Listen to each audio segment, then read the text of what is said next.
ஸ்ரீதர், இப்போ 2025 நீங்கள் நினச்ச இலக்கை அடைஞ்சிட்டிங்களா? 26 சவாலை எப்படி எதிர்கொள்ள போகிறீங்க? கட்சி இயக்கமாக இருந்து பின்ன கட்சியாக ஆனதுலேருந்து இந்த 15 ஆண்டு காலத்தில் 2025ஆவது ஆண்டு நாம் தமிழ் கட்சியின் சாதனை ஆண்டாக நாங்கள் பார்க்குறோம். கோட்பாட்டு அளவில் இந்த ஆண்டினுடைய ஆரம்ப காலத்திலேயே எப்பொழுதுமே திமுக தனக்கு காப்பரனாக வைத்திருந்த பெரியார் என்கிற பிம்பத்தை உடைத்து, அந்த கற்சிலையை உடைத்து, அதற்கு பின்னால் மறைந்திருந்த தமிழ் ஆளுமை பொற்சிலைகளான அயோத்திதாச பண்டிதர், ரெட்டமலை சீனிவாசன், MC ராஜா, அண்ணல் தங்கோ போன்ற பெரும் தமிழ் ஆளுமைகளை எடுத்து காட்டிய ஒரு சிறந்த ஆண்டு நாம் தமிழ் கட்சி. அதுவரை பெரியாரை ஒரு விஷயத்தில் நிலைப்பாட்டில் வைத்திருந்தது முற்று முழுதமாக நீக்கி வேறு ஒரு நிலைப்பாடை தொடங்கிய ஆண்டு. அந்த விதத்தில் இது ஒரு அரசியல் அதிர்ச்சி, பொலிட்டிக்கல் ஷாக்கே கூட இதை ஏற்படுத்துது இந்த ஆண்டின் துவக்கத்தில். அந்த விதத்தில் இது நாம் தமிழர் கட்சி கோட்பாட்டு அளவில் ஒரு பெரிய மாற்றம் வந்ததா நான் பார்க்கிறேன். அதே போல இந்தியாவை ஆளுகிற கட்சி என்று சொல்லிக்கொண்ட பாஜகவும், தமிழகத்தை அதிக காலம் ஆண்ட கட்சி என்று சொல்லிக் கொடுக்கிற அதிமுகவும், அடுத்த முதலமைச்சர் நான் தான் என்று சொல்லுகிற தாவேகாவும் போட்டியிலிருந்து விலகிய நிலையில் இடைத்தேர்தலில், ஈரோட்டு இடைத்தேர்தலில் நாம் தமிழர் கட்சி ஜனநாயக பங்கை ஆற்றி நின்றது. இவர்கள் எல்லாம் ஒதுங்கி ஓடிய போது அதுவே ஒரு மிகப்பெரிய முன்னெடுப்பு. அது இந்த ஆண்டின் சாதனை. மற்றவங்க எல்லாம் விலகி இருக்காங்க. இந்தியாவை ஆண்ட கட்சி, தமிழ்நாட்டை அதிக நாள் ஆண்ட கட்சி, இப்ப வரப்போற முதல்வர் உட்பட விஜய் அவர்களை சொல்றேன். அப்ப அது பெரிய அந்த கடமையை எல்லாரும் ஒதுங்கிய போது செய்தது அது நாம் தமிழ் கட்சியின் சாதனைன்னு பார்க்கிறேன். இது கோட்பாட்டு அளவு, செயல்பாட்டு அளவில் சரி இது நிறைய இருக்கு. இருந்தாலும் குறிப்பா சொல்லணும்னா 7 விழுக்காடு வரை வைத்திருந்த நாம் தமிழ் கட்சி இந்த ஆண்டுல 24.8.22 விழுக்காடை தொட்ட போதிலும், ஆம், தமிழகத்தின் அங்கீகரிக்கப்பட்ட கட்சி, பதிவு செய்யப்பட்ட கட்சியிலிருந்து அங்கீகரிக்கப்பட்ட கட்சி என்று ஒரு நிலையை எட்டிய மிகச்சிறப்பான ஆண்டு. இரட்டம் மெழுகுவத்தி, அப்புறம் அடுத்தது கரும்பு விவசாய சின்னம், அதற்கு அடுத்தது மைக்கு என்று கொடுத்த நிலையில இனி எங்களுக்கு என்று ஒரு சின்னம் இருக்கிறது. அது ஏர்வழன் விவசாய சின்னம் அப்படின்ற ஒரு நிரந்தர சின்னம் பெற்ற விதத்துல இது நாம் தமிழர் கட்சி சாதித்த ஆண்டு. ரைட். கோட்பாட்டு அளவில் இந்த அங்கீகரிக்கப்பட்ட அளவில் சாதித்த ஆண்டு. இந்த ஆண்டில் அதிக அளவு விவாதிக்கப்பட்ட கட்சிகளில், விவாதிக்கப்பட்ட விஷயங்களில் நாம் தமிழர் இந்த அளவுக்கு வாக்கு வாங்கியிருக்கு. ஆனால் அந்த வாக்குகள் அடுத்த முறை அவங்களுக்கு கிடைக்குமா? ஏன்னா அந்த வாக்குகள்லாம் முதல் தலைமுறை வாக்காளர்கள் விஜய்க்கு போக போகுது அப்படிங்கிற கேள்வியை அதிகம் எதிர்கொண்டிருப்பீங்க. அந்த சாதனை ஆண்டு நீங்க குறிப்பிட்டால் இந்த வேதனை கேள்விகளை நீங்க எதிர்கொண்டு வேதனையாக நான் கருதல. எப்படி? ஏன்னா நீங்க எல்லா இடத்துலயும் காணொளிகள் இருக்கு. நாம் தமிழ் கட்சி இங்க தாவேகா வருவதற்கு முன்னாடி எங்க கூட்டங்கள்ல எவ்வளவு கூட்டம் இருந்ததுன்னு பாருங்க. நீங்க என்ன சொல்றீங்க? நிறைய பேர் இருந்தவங்க வெளியே போயிட்டாங்க, வாக்களித்தவர்கள் வெளியே போயிட்டாங்க. நான் சொல்லல, அப்படி பலர் கணிக்கிறாங்க. அந்த ஒரு சிலர் பேட்டிகளை பார்வைக்கு தான் சொல்றேன், அந்த பார்வைக்கு தான் சொல்றேன். இப்ப திருவேற்காட்டுல நடந்த எங்களுடைய கட்சி கூட்டத்தில் பாருங்க, பொதுக்குழு கூட்டத்தில் பாருங்க, 4000க்கும் மேற்பட்டவர்கள் கலந்துட்டு இருந்தாங்க. சாதாரணமான ஒரு கூட்டம், அது உள்கட்சி கூட்டம் தான். இது எந்த விதத்திலையும் குறையல.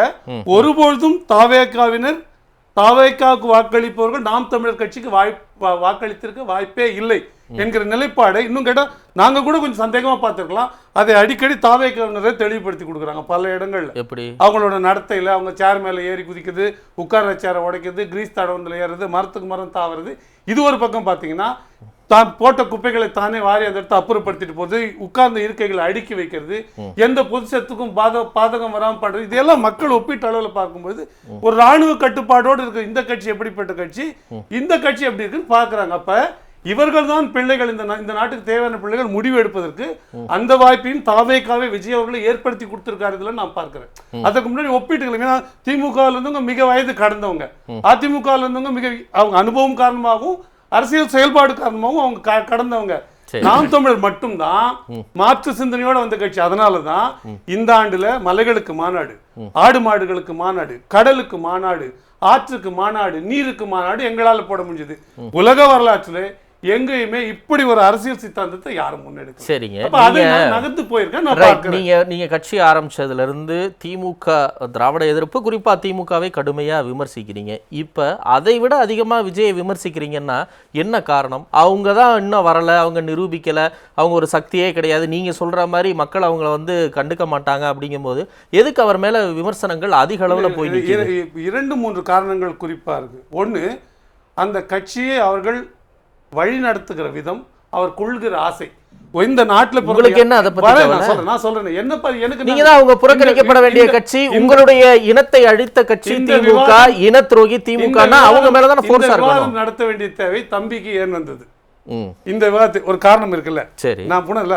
அப்ப எனக்கு அதுல ஒரு காரணம் இருக்கும்ல. இப்போ எந்த ஒரு ஜனநாயக ஆற்றலும் அரசியலுக்குள்ள வருவதில் நாம் தமிழர் கட்சி ஒரு ஜனநாயக ஆற்றலா மக்களாட்சி விரும்புற ஒரு சக்தியா வரவேற்குது. இப்பவும் சொல்றேன், விஜய் அவர்கள் களத்துல இறங்கி மக்கள் நல பணிகளை தொடர்ந்து செய்து தன்னோட உழைப்பு இந்த பூமிக்கு கொடுத்து இந்த மக்களுக்காக பாடுபட்டு அதன் மூலமா தனக்கு இந்த முதலமைச்சராக உரிமை இருக்கு நிறுவனார்னா அதில் நமக்கு ஆட்சேபம் இல்லை. சினிமாவில் நடித்த ஒரே காரணத்திற்காக தன்னை எல்லோரும் பார்க்கிறார்கள் என்ற ஒரே காரணத்திற்காக முதலமைச்சராக வருவது வர நினைப்பது ஜனநாயகத்தில் என்ன நியாயம்? கட்சி தொடங்க ஆரம்பிக்கும் போது நானும் தம்பி ஒண்ணு சேர்ந்துருவோம்னு எல்லாருக்கும் பயம், நாங்க 2 பேரும் சேர்ந்தா அடிச்சு தூள் கிளப்பிடுவோம்னு திரு சீமான் தானே சொன்னாரு. அப்ப தெரியலையா குளம்பக்கத்துல இருந்து வர்றதுக்கு முன்னாடி பரமசிவன் பேர் வைக்கலாம்னு இருந்தோம். பொண்ணு பிறந்துச்சு, பரமசிவன் பேர் வைக்க முடியாது, அதுக்காக பொண்ணை போட்டு திட்டிட்டு இருக்கீங்களா? பொண்ணை திட்டிட்டு தானே இருக்கீங்க. அவரு பேர் வைத்ததுல ஆரம்பிச்சு அவர் தமிழ் தேசியத்தை தொழுவார். உங்களுக்கு எல்லாருக்கும் தெரியும், அரசியல் பொது வெளியில பார்க்கிற எல்லாருக்கும் வந்து நாம் தமிழர் வந்து தமிழ் தேசிய கொள்கையை முன்னெடுத்து செல்கிற கட்சி, திராவிடத்தை எதிர்க்கிற கட்சி. இப்ப திராவிடம் ஒரு கண்ணு, தமிழ் தேசியம் ஒரு கண்ணு விஜய் அவர்கள் சொன்ன பிறகு அவரோடு தொடர முடியும் நீங்க சொல்றீங்க. அப்ப கோட்பாட்டு அளவுல கோட்பாட்டு அளவுல திமுக எப்படி முரண்படுதோ, அதிமுக எப்படி முரண்படுதோ, அதே போல நாம் தாவேகாவும் முரண்படுது. அதை எதிர்க்க வேண்டிய தேவை அரசியல் ரீதியாவே திமுக ஏற்பட்டு திமுகவை விட அதிகமா விமர்சிக்கிறீங்க பேச்சு இல்ல. இது போன்ற நடவடிக்கைகளை தான் நம்ம அதிகமா வந்து தாவேகாவை பத்தின நம்ம வைக்கிற விமர்சனம் இதுதான். இப்ப 41 பேர் இறந்து போனாங்க, அதை எப்படி அவர் அணுகிறாரு? 41 பேருக்கு உரிய மரியாதை கொடுத்தாரு இறப்பிற்கு பிறகாது? அந்த பிள்ளைகள் அங்க போய் சென்று களமாடினாங்களா?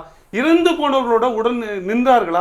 அன்றைய சம்பவ தினத்துல அவங்க எப்படி இப்ப நான் என்ன பாக்குறேன்னா, திமுக தான் இதுக்கு காரணம், சதித்திட்டம் இருக்குன்னு சொல்றாங்க இல்லையா? அப்படிதான் சொல்றாங்க. திமுக சதித்திட்டம் இருக்கிறது, அதனால அது மேல விசாரிக்கணும் ஒரே ஒரு புகார் கொடுத்திருக்காங்களா தாவேகால பாருங்க. நான் என்ன சொல்றேன், அப்படி இருக்க கூடாதுன்னு அப்படி சொல்லக்கூடாதுன்னு நான் சொல்லல. நீங்க அதுதான் உங்களுடைய கொள்கைன்னா அதை நீங்க சொல்லுங்க, அதன் அடிப்படையில் திமுக மேல நகர்த்துங்கன்னு நான் சொல்றேன். விமர்சிக்க வேண்டிய தேவை இருக்கு. இன்னொரு ஏமாற்றுறதுனால இது நீங்க அவர் அரசியலா பண்றாரு. இப்போ நாங்க எங்க எதிர்க்கிறோம், 257 பள்ளிகளை இன்னைக்கு மூடினாங்க. இந்த ஆண்டு திமுக அரசு மூடிச்சு, அதை நாங்க கேள்வி கேட்கிறோம். அப்ப அதுல நீங்க என்ன கேக்குறீங்க? கவின் படுகொலையில நாங்க ஒரு நிலைப்பாடு கொண்டோம், நாங்க அதை எதிர்த்தோம். நீங்க என்ன கொண்டீங்க? அஜித் மரணத்துல நாங்க கூட நின்னோம், அதை கேள்வி கேட்டோம். அவர் வீட்டுக்கே போனாங்க. அதை சொல்றேங்க, நான் ஒண்ணுன்னா சொல்றேன். திருப்பரங்குன்ற விஷயத்துல நாங்க ஒரு நிலைப்பாடு கொண்டோம், நீங்க என்ன கொண்டீங்க? இதெல்லாம் இப்ப நாங்கெல்லாம் திமுக அந்த பிரச்சனைக்கு களம் அமைத்து கொடுத்தது, அதை பாஜக பயன்படுத்தி திருப்பரங்குன்றமா சிக்கந்தர் மலையா என்கிற பிரச்சனைக்கு அடிப்படை காரணம் திமுக எங்க குற்றச்சாட்டு. உங்க குற்றச்சாட்டு என்ன? நீங்க திமுக பக்கம் நிக்கிறீங்களா அல்லது பாஜக? ஏன்னா நாங்களோ இன்றைய தேதிக்கு அதிமுகவோ தாவேகாவோ நாம் தமிழரோ திமுகவுடைய செயல்பாடுல எதிர்க்க வேண்டிய அரசியல் ரீதியான காரணம் இருக்கு. அப்ப அதை திமுகவை எதிர்க்கிற கடுமையா எதிர்க்கிற அடுத்த சிஎம் நாங்க தான் சொல்லிக்கிற தாவேகாவுக்கு அந்த கடமை இருக்குதா இல்லையான்னு கேள்வி வரும்போது தான் நம்ம பேசுறோம். இப்போ எடப்பாடியார் என்ன அறிக்கை விட்டுருக்கோம், நம்ம அதை ஏற்கிறோம். இப்போ ஷியாம் அவர்கள் சொன்னாங்க தமிழ்நாடு வந்து வளர்ச்சியில முன்னேறி இருக்கு, இது வந்து மத்திய அரசோட இதுதான், அந்த புள்ளிவரத்தின் அடிப்படையில் தான் நான் சொல்றேன்னு சொல்றாங்க. அப்படின்னா பாஜக கேட்டுக்கொள்கிறது, சொல்லிக் கொள்கிறது இந்தியாவே முன்னேறிச்சு, தனிநபர் வருமானம் இந்திய அளவில் கூடிடுச்சு, அதுக்கு நாங்க தான் பாரணும்னு. அதை திமுக ஏற்க தயாரா இருக்கிறதான்ற கேள்வியிலேருந்து நான் வரேன்.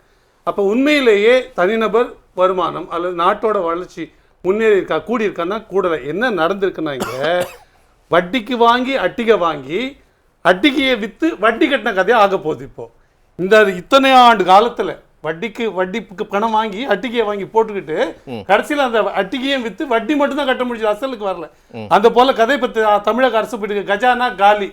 இங்கே அண்ணா யூனிவர்சிட்டியில் ஆசிரியர்களுக்கு பேராசிரியர்களுக்கு கொடுக்க பணம் இல்லை. இங்கே பள்ளிக்கூடங்களுக்கு ஆசிரியர்களுக்கு கொடுக்க போதுமான சம்பளத்திற்கு பணம் இல்லை. ஒரு பக்கம் அரசு ஊழியர்களுக்கு உரிய அவங்களுக்கான பணி நிரந்தரம் பண்ணி கொடுக்க முடியல. ஒரு பக்கம் டெட் தேர்வு எழுதினவங்க அவங்க வேலை கேட்டுக்கிறாங்க, அவங்களுக்கு ஏற்க பயப்படுது, ஏன்னா அங்க பணம் இல்லை. ஆனா மற்ற திட்டங்களுக்கு செலவு பண்றாங்க. இது எங்க பெரிய சிக்கல்ல கொண்டு போயிடப்படுது. இத்தனை ஆண்டு கால ஆட்சியில வாங்கிய கடன் 4.5 லட்சம், இந்த 5 ஆண்டு காலத்துல வாங்கிய 4.5 லட்சம் கடனா இருக்கு. அப்ப இவ்வளவு பெரிய கடன் சுமையை சுமத்திட்டு நாங்க நான் முதல்வர் கொடுத்தோம், அவருக்கு கொடுத்தோம், இவருக்கு கொடுத்தோன்றது சரியா வராது. அப்ப திமுகவிற்கு இது மிக கடுமையான காலமா தான் இருக்க போகுது. நான் நீட்ட ஒரே கையெழுத்துல ஒழிச்சிருவேன்னு சொன்னவர் இன்றைக்கு வந்து பதில் சொல்ல வேண்டிய கடமையில் இருக்கு. 2.5 லட்சம் வேலை வாய்ப்பை உருவாக்கி தருவேன்னு சொன்ன திமுக இன்றைக்கு தேர்தலில் பதில் சொல்ல வேண்டிய சூழ்நிலை இருக்கு.